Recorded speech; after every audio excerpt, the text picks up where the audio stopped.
This video, I'm going to show you how to cash out in 1xBet using Gcash. So it will be simple to do. Where you will come to your menu here. Before continuing the video, I will invite you to create a 1xBet professional account by coming and clicking here to registration.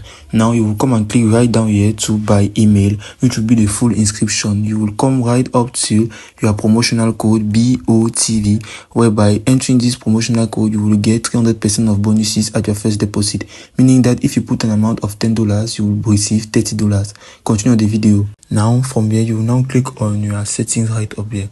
Then by clicking on your settings, you will come and click on withdraw from account.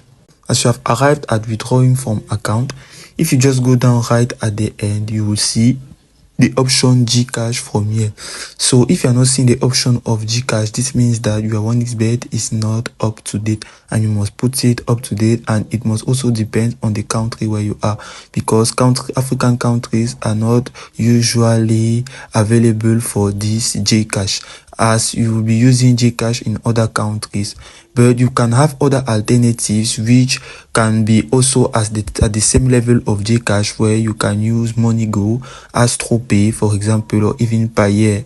If you click on Payer, for example, it will be the same option like Gcash, as nothing will change for the amount to be placed and the payment account or ID number which will be asked on Gcash, as it is as simple as that.